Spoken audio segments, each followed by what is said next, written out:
Okay, before we do start, can I please just get confirmation that you guys can hear me as well as in YouTube? Please confirm that you guys can hear me.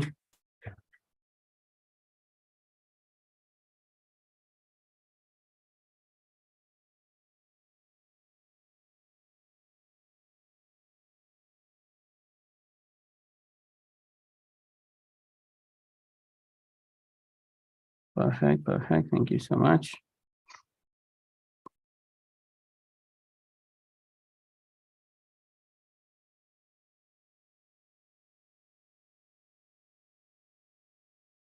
One second, we'll begin shortly.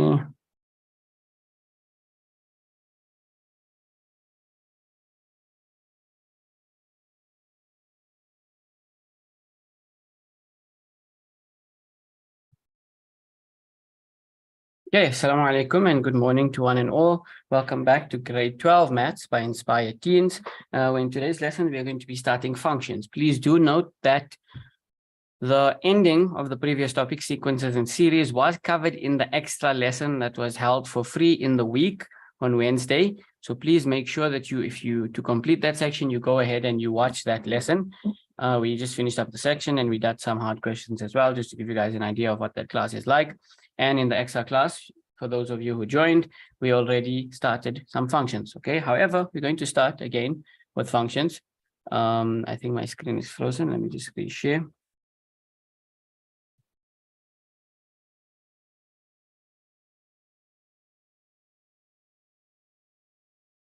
Okay, so now we're going to start with functions. Okay, which I am sure many of you are currently busy with. Okay, and many of you have obviously started Trig as well. So let's get cracking, right? We're going to start off with the most basic function, which is a straight line function. Okay, we all know the equation for a straight line function is y is equal to mx plus c. So the first thing I want to annotate is this guy, c. Okay, c is actually found on the graph. It is the y-intercept of the graph. Okay, we'll go through what is y-intercept, what is our x-intercept in a bit. Okay, then we have our m as well. Okay, now m is what we call the gradient. Okay, now gradient or slope. Okay, we'll go through that as well. If you're not sure what these terms are, even though we actually should know by this point. Okay, and in this section, okay, gradient or slope, or sometimes it's also referred to as average gradient. Okay, so that's important because now we're dealing with parabola and stuff. We refer to it as average gradient, but fear not, it is the same formula that we utilize to calculate it. Right, so the formula that we use, if you remember, is actually y2 minus y1 over x2 minus x1. Okay, so we basically calculate gradient between two coordinates. Okay, we take their y values, subtract each other, and take the x values and subtract each other. Okay, so we're going to, is there anything else? Okay, we can talk about y and x. Okay, so y and x values, every single graph has a y and x value, right? So let's talk about y and x values in terms of a Cartesian plane. Y and x values are basically like inputs and outputs, okay? So remember, we have this Cartesian plane, and on the Cartesian plane, we can allocate units. Okay, so when on the horizontal axis, which is actually known as the x-axis, on the right-hand side of it, we have our positive x values. On the left-hand side of it, we have our negative x values. Okay, so on the right, we have 1, 2, 3, 4, and so on. On the left, we'll have -1, -2, -3, and so on. Okay, now on the vertical axis, okay, or alternatively known as the y-axis, above it is where we have our positives, and so on, obviously till forever, depending on how much we need, and below is where we have our negatives, so -1, -2, -3, and so on. Okay, so now when we talk about x and y values, we need to remember these are, okay, always unknown in the equation, but basically when we look at our Cartesian plane, okay, and I want to plot, right? Remember, coordinates are always plotted. I'm going to call a coordinate, a specific coordinate. I'm going to call this coordinate A. Okay, and A's coordinates, I want to plot A's coordinates, okay, 3 and 2. Now, what does 3 and 2 mean? with coordinates,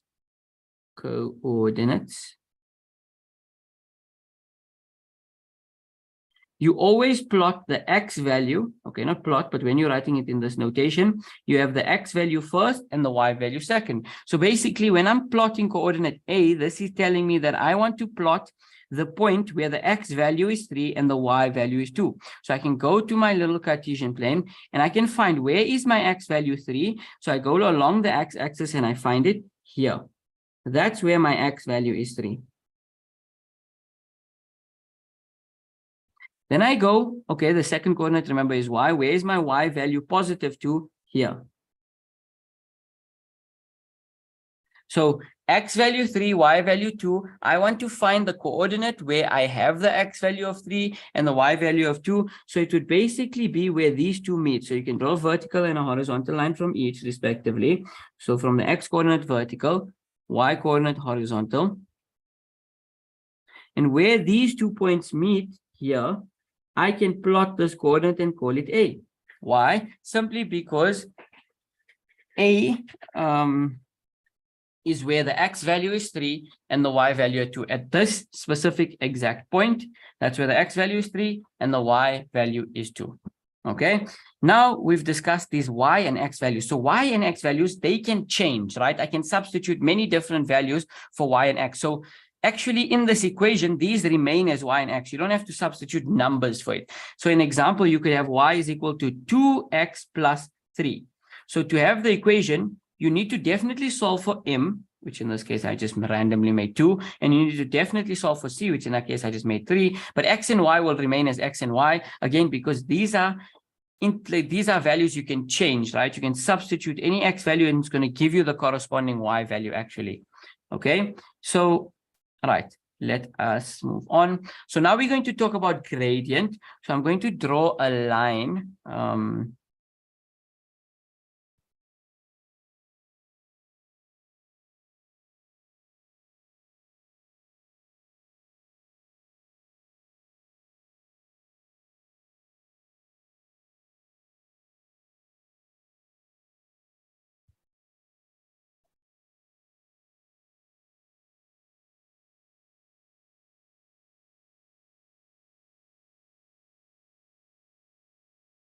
One, two, three, 4.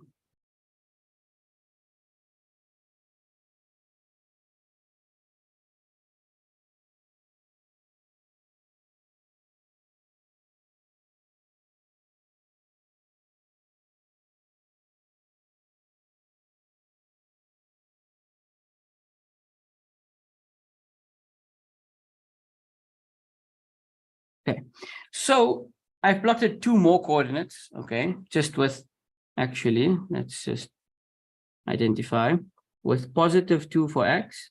Okay, they're not perfect, obviously, because I'm not using a ruler. Okay, and negative 2 for y here.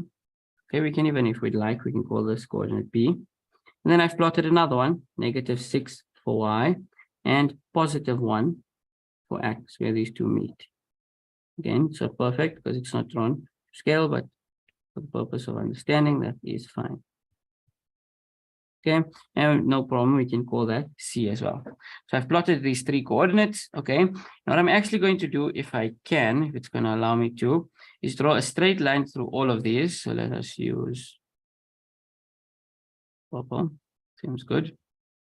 Let's go 0.2. So, yeah, my coordinates are not perfect, so that's why it's not going to allow me to draw a straight line. So we can try. There we go. Okay, so that's relatively straight. I don't come at me. A relatively straight line. Okay, remember we're learning equation of a straight line, so that only makes sense. Plotted through coordinates A, coordinates B, and coordinates C. Okay, so let's discuss a few things. The first thing we're going to discuss is y-intercept and x-intercept. So no, that's not those, it's just y-intercept and x-intercept. So here we say C is the y-intercept, x-intercept is different. To get, so if you want to calculate the value of the y-intercept, okay, you have to make x equal to 0. Make x equal to 0. If you want to calculate the value of the x-intercept, okay, you have to make y equal to 0. Okay, so in this case, how you can identify it is simple. We have to actually just continue our little line here.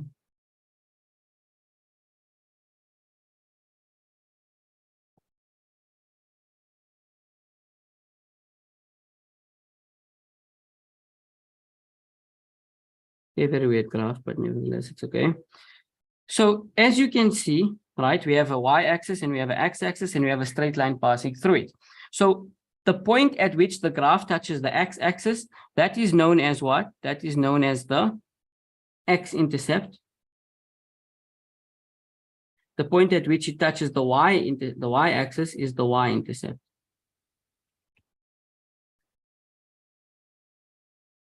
Okay, simpler. That's the simple thing. Point at which the graph crosses the x-axis, x-intercept. The point at which it crosses the y-axis, y-intercept. All right, so that's done. And remember, the y-intercept you can get through C in the formula. Okay, so in this case, what would the formula be? Y is equal to minus 1. Okay, whatever, it doesn't matter. So yes, basically that we discussed the things we need to discuss. Let's just quickly talk about gradient. Okay, so with gradient, right? Gradient is slope. Okay, it's how steep something is. Okay, so we can discuss this here one time. If I have a flat surface, okay, if I'm considering the gradient of this, it's going to be 0 because there's no sort of there's no inclination. Okay, any declination. Okay, it's not slanted in any way. Okay, the gradient is not increasing, nor is it decreasing. It's completely flat. Okay, it's a flat horizontal surface, and any flat horizontal surface, okay, the gradient is 0. That's important to denote, right? So we're talking about straight lines. Then if I increase, so if I draw another straight line and I increase the gradient slightly, meaning I increase the slope slightly, right? I make it slightly more inclined. Now the gradient is going to increase. So I'm just going to give any value for this. Let's just say the gradient of this is 2. Okay, it's quite steep. It's actually won't be 2, maybe like 1 or half or whatever. Let's say it's half. It increased by a bit. Okay, then we talk about another line. So now the slope is increased even more. So let's say now, okay, this gradient is now 1. Okay, then I can increase it even more. So let's just say this increased quite a bit. Let's just say this gradient is 4. Okay, and I can increase and increase and increase until I get to this, right? A perfectly vertical line. Now let's discuss this.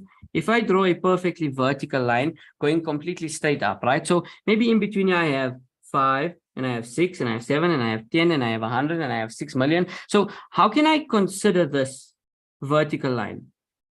Okay, what value for gradient can I give this vertical line if I'm constantly increasing and this is going like straight up?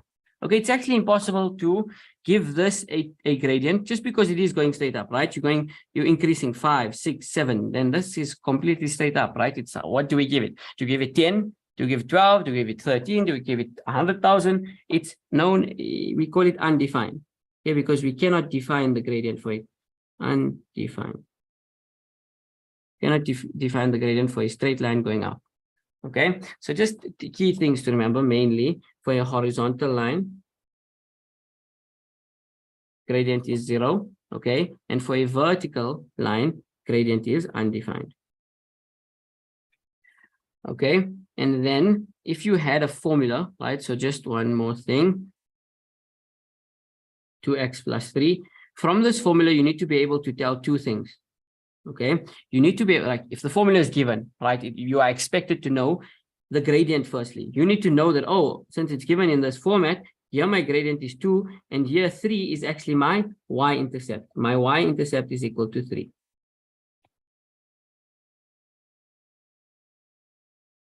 Okay, let's have a look at the x-intercept quickly. Every x-intercept, okay, the y-coordinate is actually 0. And every y-intercept, the x-coordinate is actually 0. So when we look at this point here, okay, we said that that is the x-intercept. Now, this point has moved to the right from origin. It's moved from 0, a certain amount to the right. However, how far up or down has it moved? It hasn't moved up, nor has it moved down. It hasn't moved on the vertical plane. It hasn't moved in the increasing y value or the decreasing y value. So therefore, its y-coordinate is actually 0. Okay, so in this case, so for all x-intercepts, you have an x-coordinate and the y-coordinate is 0. Okay, for all x-intercepts, for that exact same reason, it hasn't moved up or down. So it's not going to have a y value. It's on the x-axis. Then we talk about a y-axis, right? The y-intercept, sorry. The y-intercept is actually going to be 0 and y. I'll explain it now. So as you can see, this has moved down quite a bit. So we talk about from origin.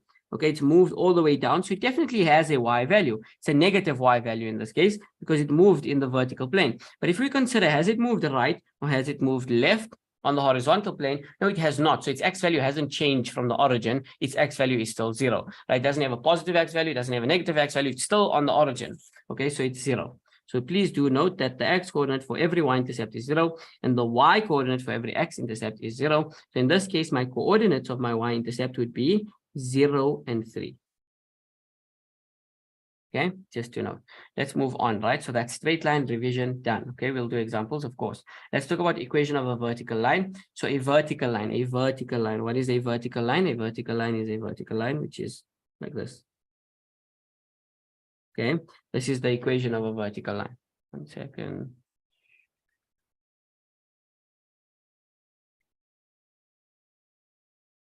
Okay, so the equation of a vertical line, and we're going to discuss it, and then we're going to do equation of a horizontal line. We should actually just start on a horizontal line. Okay, so again, firstly, these are straight lines. Okay, vertical line is definitely straight, horizontal line is definitely straight, and we know that the equation is y is equal to mx plus c for a straight line. However, we need to note that vertical and horizontal lines don't exactly follow y is equal to mx plus c, right? Okay, vertical lines don't exactly follow y is equal to mx plus c. They do, but just for understanding purposes, let's just say that they don't, right? So equation of a horizontal line, right? Remember, the first thing is that we discussed that the gradient is 0. Sorry, just give me 1 second.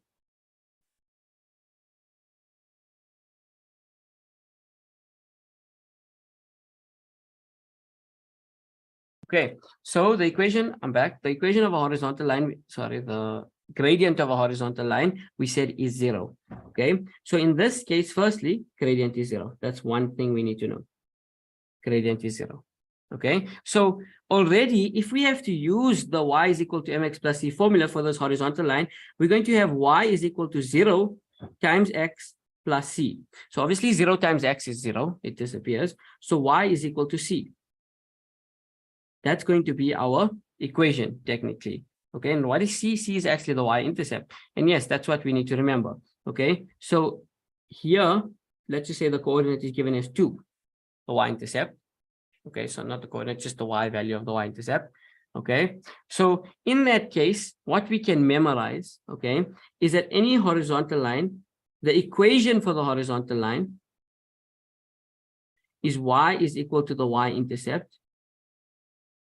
Okay, or alternatively, actually, it's y is equal to any y value on that line, because when we consider a horizontal line, okay, we will note that any coordinate on a horizontal line, okay, has the same y value. So if I have to consider point A and point B, now point A has a negative x value, definitely, whatever the value is, it doesn't really matter. We just know it's a negative x value because it's on the left-hand side, okay, of the Cartesian plane. And now its y value, if we go back to the y-axis, we can see that, oh, it's along this horizontal line, and its y value is 2. So similarly with B, even though it has an x value, its y value is 2. It remains constant. So what you need to note is that across a horizontal line, the y value remains constant. That's extremely important. Across a horizontal line, all coordinates on a horizontal line have the same y value. That's why it makes sense that y is equal to the y-intercept, or alternatively, any y value, okay, on a horizontal line.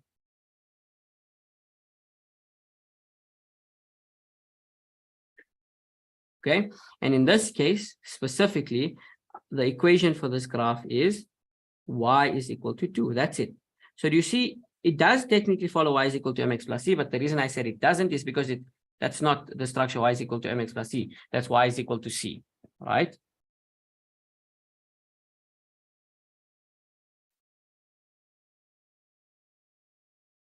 Okay, so let's now go and follow, let's go and do a vertical line. So a vertical line again does not follow y is equal to mx plus c, right? So let's consider it y is equal to mx plus c. Let's see if we can utilize it to derive a formula for a vertical line. So the first thing we are going to note is its gradient. Okay, so let's go back here. Remember we said the gradient, the gradient of a vertical line is undefined. So it's impossible to have an equation that says y is equal to undefined times x. Like what is this? Plus c. It doesn't make sense, right? This whole thing is undefined. It completely doesn't make sense. Let's just get rid of it and never see that and do that ever again. Okay, so it doesn't really follow. It's not really exactly y is equal to mx plus c. Okay, so what we do need to note is that firstly, let us consider points here, 3 points on the same vertical line. So let's just say this was given as 3. Okay, so the point at which this line intersects the x-axis is at 3. So when we have a look at this coordinate, here we can call it A again. And when we have a look at this coordinate, we can call it B. Okay, firstly, A has a positive y value. Okay, I know that because it's above the x-axis. Okay, its x value is actually the same across the entire vertical line, because if I follow it from the x-axis, I get to the A coordinate. Okay, so this is 3. Then for B, again, it's along the vertical line. Its x coordinate is 3, and it has some negative y value that doesn't really matter to us right now. So I can generalize and I can memorize, okay, that the general formula for the equation of a vertical line, actually, because I can't say y is equal to mx plus c or anything like that. It's just memorize it. X is equal to the x-intercept. This is the equation. The equation of a vertical line. Alternatively, x is equal to the x-intercept, or any x value on a vertical line, because they're all the same. Okay, and for this specific one, we can say that the formula is x is equal to 3. Okay, I hope that makes sense. It might seem simple, but many people get confused or forget about this. And then when it comes to the difficult questions and they ask something like this, it's just not there. Okay, so please note these are very important. If you want to watch this video again, I would definitely recommend watching this part again and going through what I just explained all over again. Okay, transformations, we'll go through at a different time. Let's look at something more grade 12-esque, actually grade 10. Okay, which is the parabola graph. Now, the parabola graph comes in 3 forms, which we should know actually: standard form, turning point form, and root form. So we are going to assess the standard form first. So standard form has a standard equation. Y is equal to, so just by the way, just a quick reminder, remember our parabola graphs are the ones that look like this, smiley faces or the sad faces. Okay, so standard form, y is equal to ax squared plus bx plus c. This is the standard formula for standard form, okay, where again c is the y-intercept. How lovely. Okay, then we have, okay, so now when we do standard form, now remember with parabolas, we have something called turning points. Basically, a turning point is a point at which the graph changes from increasing to decreasing or vice versa. We'll go through those terms in a bit, but the turning point, okay, it's where the graph turns. Okay, and actually you guys are going to do calculus graphs. Calculus graphs look like that. So calculus graphs actually have 2 turning points. We'll get there though, right? So that's what a turning point looks like. So there is a formula to calculate the value of that turning point, not the turning point, the turning point's x coordinate. So this is a formula that helps us to calculate turning point's x coordinate. So turning point, okay, the turning point x coordinate. Okay, and that formula is negative b over 2a. What is b? B comes from there. where do we get a from? A comes from there. Okay, so obviously need to have these values, and then we can substitute it into this formula to get the turning point x. Then how do we get turning point y? Turning point y we actually get after we get turning point x. We take that turning point x value, okay, and we substitute it into the main equation. Okay, we'll do an example of all of this. Then we say that x-intercept and y-intercept, that doesn't change. How do we get the x-intercept? Make y 0. How do we get the y-intercept? Make x 0. I hope we understood why we do that, right? So just once again, let's just recall. Let's just do a straight line. It doesn't have to be a parabola, right? Remember, let's consider this. This is the x-intercept, right? Now, remember this x-intercept, let's give it a value of 1. Let's just say it touches the x-axis at 1. And the y-axis, let's just say it touches at -2. Okay, so now since it touches the x-axis at 1, we can see that, okay, this point, this coordinate, which is part of our function, part of our graph, okay, it's moved to the right, so it has an x value. However, it hasn't moved up or down. So remember that this x-intercept will always have x and 0. The y coordinate of that is always 0. That's why, in order to calculate the x-intercept, we actually make y 0. I mean, we substitute the value for y as 0 for this exact reason. So now when we go over to this is definitely the y-intercept.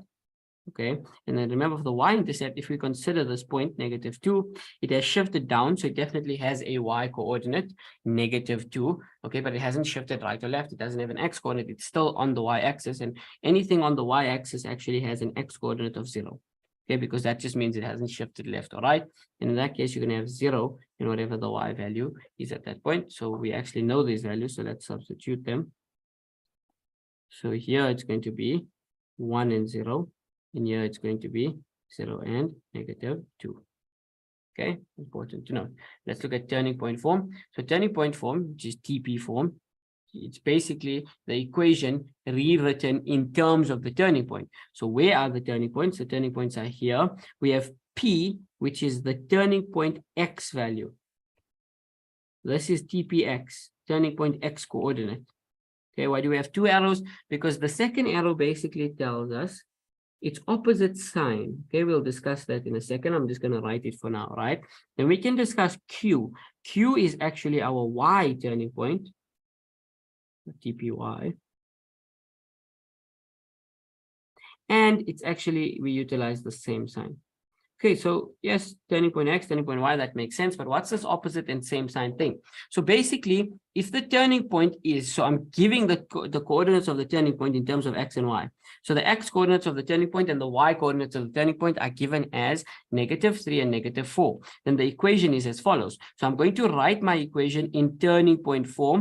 Okay, so A, it's fine if I don't have it. So I'm just going to write A. Now X. Now let's look at what comes after X. It's P, which is the turning point X. So I should put -3. However, you should actually just put +3 squared. Why do you put positive? You can remember, number one, that with P or the TPX, the turning point X coordinate, always opposite sign. Opposite sign to what? Okay, the diagram and the equation always have opposite signs. So if the diagram shows that the turning point X is -5, in your equation, you're going to put +5. Always remember that. The reason for that is actually because of the general formula. Remember, the general formula is Y is equal to A, open brackets, X minus P squared plus Q. What is my X turning point? It's -3. So wherever you have 3, you actually have to substitute -3. So it becomes X minus brackets. Hey, we don't love brackets. Everybody forgets brackets. Okay, so when you do this, that's how you get X plus 3 squared plus Q. However, for Q, right, I'm going to substitute a value for Q, right? So it's going to be plus, I believe it was -4. Okay, when you do that, it just becomes -4, which is the same sign as in the graph, I guess, because it was given. So in this case, it's going to be opposite signs for the TPX, but same signs for Y. It's going to become -4. Opposite sign for TPX, same sign for TPY. Okay, let's move on. I hope that makes sense. How do you get the X-intercept and the Y-intercept? This does not change. You make Y0 and X0 respectively. Let's talk about the root form. So you need to note that root form is also known as, roots are basically, I think we discussed it at some point, but roots are basically X-intercepts.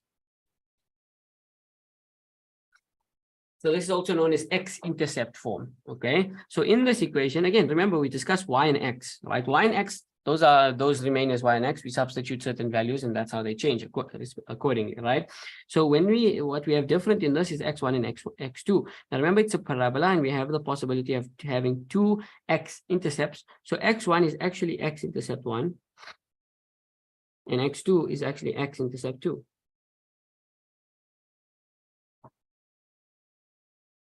Okay, and both of them actually should have opposite signs. So they will both be opposite signs in the equation. Compared to the equation will be different to the graph. Okay, so let's have a look at it, right? It seems simple enough. We just substitute the values of the two x-intercepts there, opposite signs. Okay, and A. Okay, you'll see what A is in everything. So, example, we have this diagram, which is a parabola, beautiful parabola, smiley face graph. It has two x-intercepts, -1 and 2. So how do I write it? Y is equal to A, open brackets, x plus 1, opposite signs, and x minus 1. Sorry, minus 2. So from +2, it changes to -2, and then -1 to +1. Now, let's talk about this. The statement says that the axis of symmetry is the x turning point coordinate. Axis of symmetry. Remember we discussed, so not we, but you discussed symmetry with your teacher in like grade 2. Basically, symmetrical means they're like mirror images of each other. Okay. The whatever's on the left is identical to whatever's on the right, or up and down. So in this case, the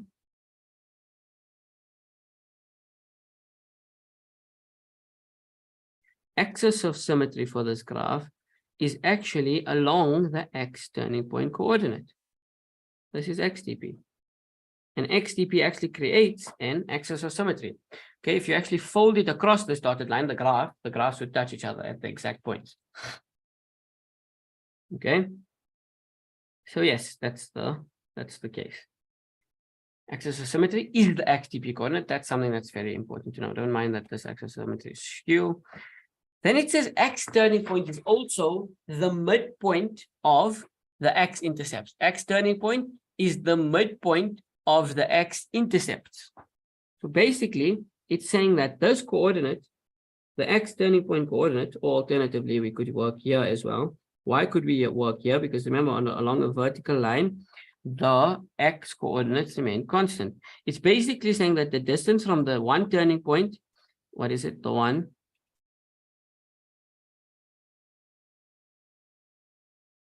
x-intercept to the turning point is the same distance as from the turning point to the next intercept. So the x-intercepts, the midpoint of the x-intercepts is xdp.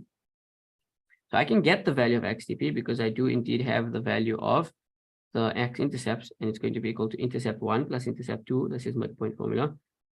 1 plus minus 4 over 2.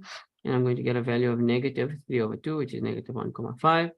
So the value of the x turning point is actually -3 over 2, and whatever its y value is, right? So we know the midpoint. So the reason we could calculate the value, the x value of the turning point, is because I knew that the turning point is the midpoint of the intercept. Okay, hope that makes sense. So yeah, that's it. That's it. We can move on from that.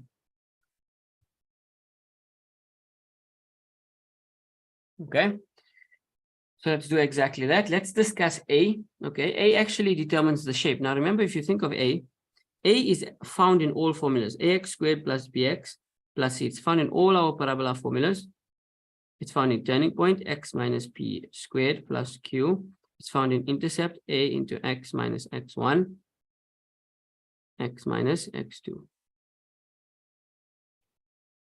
A is there. So what the heck is A? Okay, A determines the shape. Okay, how does it determine the shape? Basically, if A is positive or A is greater than 0, and if A is negative, that's how it changes, right? So A being greater than 0 basically means that A is positive. A being less than 0 basically means that A is negative. Okay, so when A is greater than 0, so like, for example, we have 6x minus b squared. Okay, in that case, a is positive. In that specific case, we have a smiley face graph. A smiley face graph. And when we have a less than 0 or a negative, it's actually a sad face graph. Okay, sort of adds up. One thing that's a bit weird that we need to remember is that a smiley face graph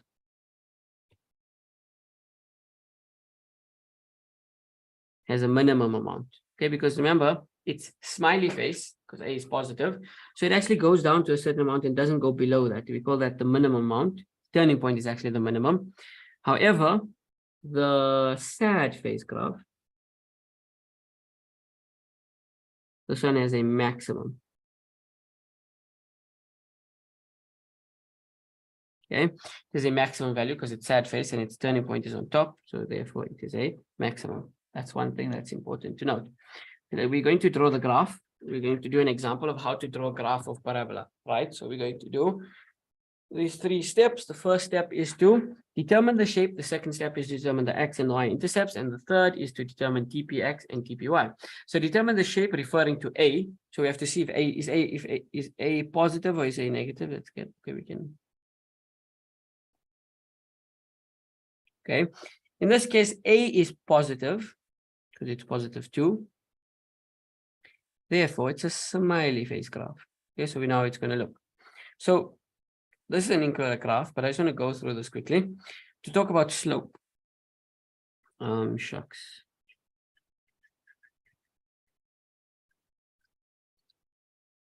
That's fine. I should manage to get rid of it. Okay, so increasing or decreasing. How do we tell if something is increasing or decreasing? We looked from left to right. From left to right. Always, always, always from left to right. If you want to determine whether something's increasing or decreasing, we look from left to right. And then we can determine. So just say we had Bob. Don't be like Bob. Bob is a genius that decides to somehow get himself stuck on the top of this parabola graph. Now, what did I say? Always work from left to right in a parabola graph in order to determine whether something is increasing or decreasing, right? So we work from left to right. So if I have to work from left to right, tell me, is Bob going to have to climb up this graph or is he going to have to fall down the graph? Someone tell me, or slide down. Bob, Bob. Is Bob going to have to fall or slide down, or is he going to climb up if we work from left to right?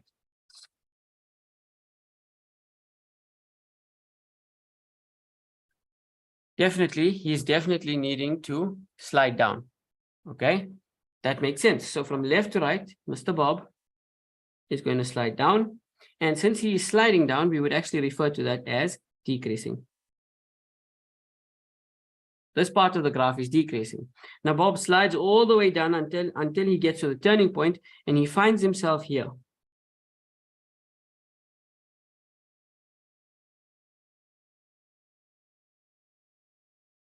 Why am I just not happy with the stick figure? Jeez, man.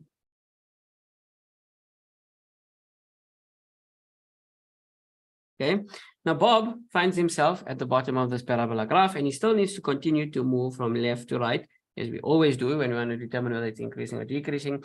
Now, from this point onwards, okay, is Bob going to have to climb up or is he going to have to slide down? Correct, he's going to have to climb up. Since he's going to have to climb up, this is what we would refer to as the increasing part of the graph.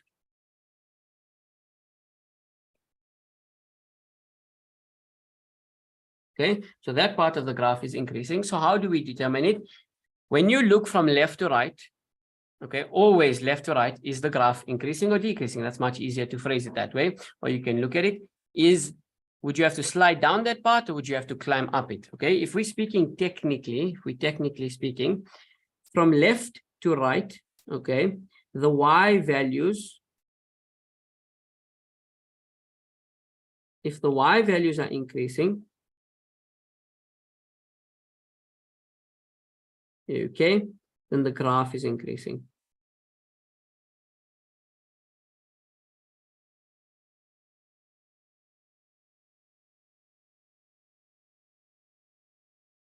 If the y values are decreasing,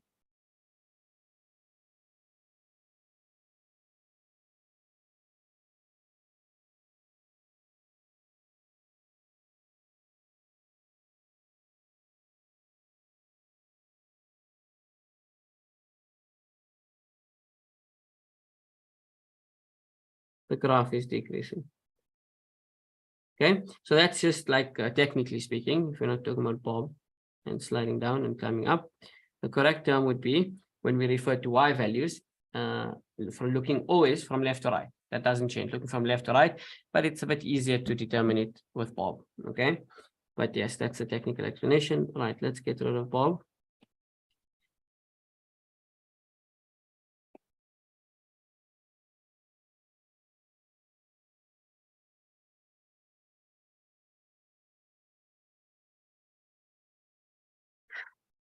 We're actually not supposed to learn this now, we're supposed to learn it later, so I don't know where to put Bob. Okay, we'll just leave him here for now. Okay, so firstly, we're going back to drawing this graph. Draw graph. Number one, determine the shape. That's done. Number two, x and y intercepts. Very simple. How do you find the x-intercept? Always remember, you can memorize it like a parrot. How do you find the x-intercept? Make y equal to 0. Okay, find the x-intercept by making y is equal to 0 in what? In the equation.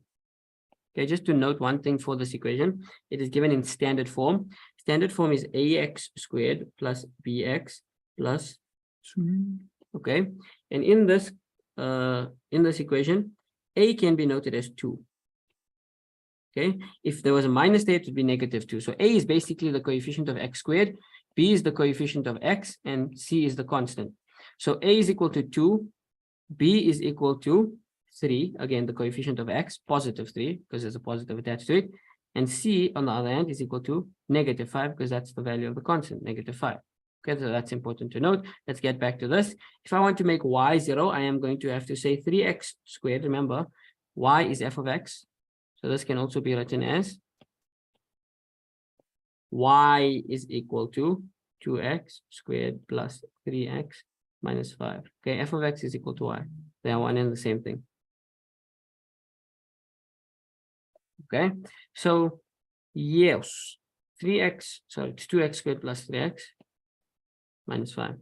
So if I want to make y 0, I'm going to have to say 2x squared plus 3x minus 5 is equal to 0 because this entire thing is equal to y. And I have a trinomial. So trinomial factorization, which we've done. So I'm not going to speed through this. I'm not going to take my time with this. I'm going to speed through it. So I have to have 2x and x. I have to have a minus and a plus. I don't know where it goes yet. I need to have 5 and 1. It has to be 5 and 1. So it has to be +5 and -2. Are you sure? No, -1, sorry. So x is equal to -5/2, or x is equal to 1. If you don't understand, I would revise the previous lessons that we did, okay, where we solve factorizing. So all I'm doing is I'm equating each of these to 0, okay, and then I'm solving for x. Okay, someone just confirm with me that that is correct, okay? So now let's find the y-intercept. So this was our x-intercept, dude. So the y-intercept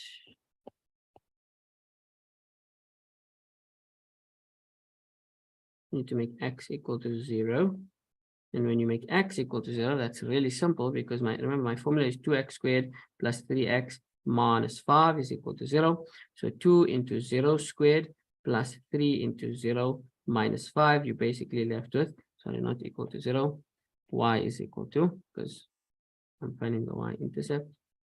And then I get y is equal to -5. So actually, you don't even need to do that because in the formula, remember we said C is the y-intercept. So you could just note it from there. And you know it's coordinate because the coordinate of the y-intercept, its x-coordinate is always 0. So 0 and -5. Okay, so this just proves that see why C is the y-intercept, because when you substitute 0 for x, it's always going to make the first two things 0 in the trinomial. Okay, done. This is done. X-intercepts, y-intercepts. Let's do TPX and TPY. So TPX, if you remember, there's a formula for standard form. TPX is actually equal to -b/2a, right? We discussed what -b/2a and that are. So TPX, I'm going to calculate this by saying -b/2a. -b/2a. Now let's go look at the value of b. B is the coefficient of x, which is 3. It's going to be -3. Please, if b was negative, please use brackets. Please. Thank you. Okay, -3 divided by 2 open brackets a. What is a? We said a is 2. So 2 times 2. Here we get the turning point x value as -3/4. Okay, you can use fractions or you can use decimals. This is -0.75. Okay, don't be scared to get weird numbers. You're in matric at this point. And yeah, where did we get 1? Are you talking about this one? Okay, remember, when you do trinomial factorization, you have to equate each bracket to 0. So I say x, 2x minus plus 5 is equal to 0, or x minus 1 is equal to 0. When I take -1 to the other side, I basically get x is equal to 1. If that's the one you're talking about, that's how we got it. If it's not, please tell me and specify which one you're talking about. Okay, so now how do I get TPY? So TPY, if we remember from standard form notes, TPY, you have to sub TPX into the main equation. So the value of TPX, sub it into the main equation as x, because it's an x value. It's an x value. So remember, my equation is 2x squared plus 3x minus 5. This is equal to f of x or y. So actually, let's just write it that way. Let's not be weird about it. Y is equal to 2x squared plus 3x minus 5. So I can substitute the value of TPX into this equation. So y is equal to 2 open brackets -3/4 plus 3 open brackets -3/4 minus 5. So that's how I sub in that value, because I calculated it as -3/4 and I plug it in there. Okay, when I put this in my calculator, I get an answer of -49/8. Okay, don't be scared of weird numbers. Okay, so I can convert both of these to decimals. Yeah, it's -0.75. Okay, this decimals, you're not going to, it's impossible to tell where is, okay, maybe -3/4 is easier, but -49/8, like to tell where is that on the Cartesian plane is going to be a pain. So I can convert this also. Remember, this is YTP. Okay, so the YTP is -49/8 or -6.125. Okay, so now I have my turning points coordinates because I calculated TPY, I calculated TPX. So I have it as -0.75 and -6.125. So now I can plot all of the coordinates that I just solved for. Just by the way, I don't know if we did this. We have solved successfully for our x and y intercepts. However, we did not write their coordinates. Okay, now the x intercepts, remember the y coordinates are always 0. So here it's -5/2, which I'm going to convert to a decimal as well, so it's easier to plot. It's actually -2.5 and 1. No, sorry, that's incorrect. -2.5 and 0 and 1 and 0. Okay, the y coordinates of the x-intercept are always 0. In this case, it's just going to be 0 and -5. Why? Because this is the y-intercept, and on the y-intercept, the x-coordinate is always 0. So now we have all these beautiful coordinates that we can utilize to draw a graph. We have our intercepts, we have our turning points, and we know the shape. So first things first, I am going to do my turning point. So -0.75 and -6.125. Please forgive the scaling. I'm not going to make it perfect, right? Let's make this guy a bit bigger.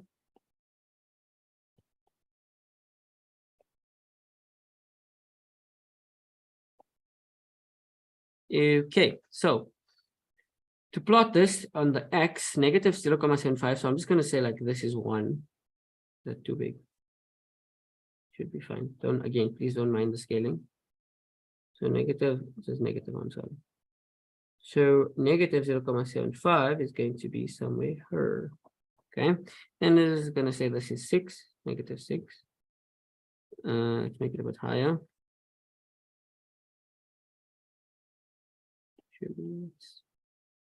Let's see a different color.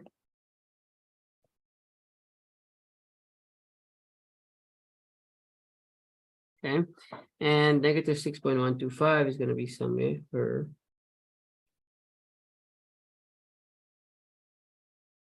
And where they meet, it's going to create the turning point, and the turning point's coordinates are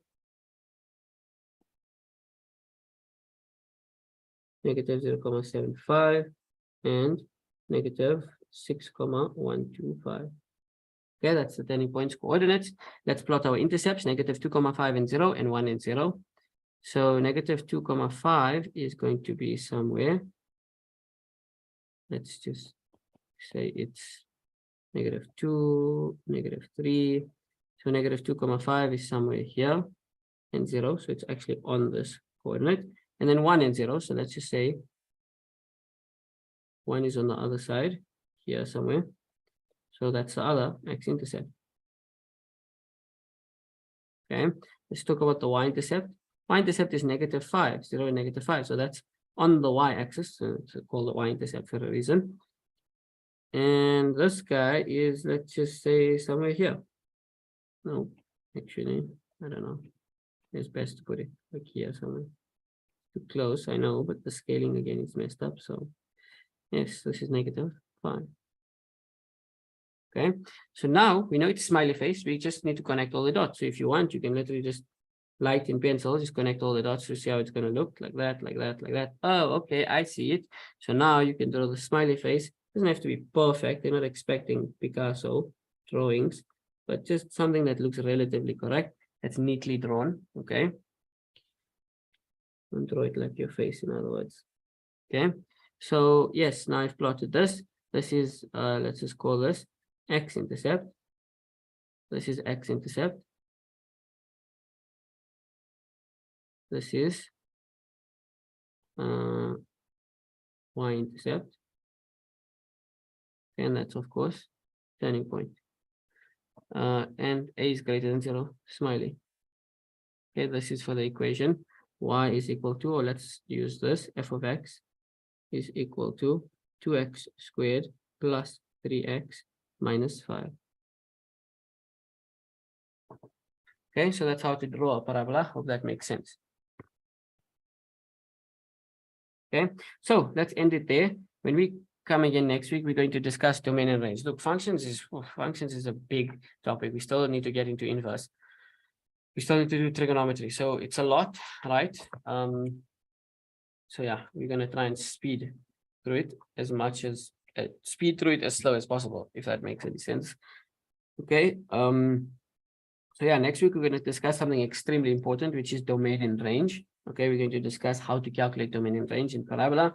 Okay, you may read ahead in these notes, right? It's all empty, so it might not help, but revise parabola. Okay, and then when we're done with domain range, because we did straight line, we did parabola, I would encourage you guys to practice parabola questions with straight lines, parabola and straight line. Find those questions and it will help.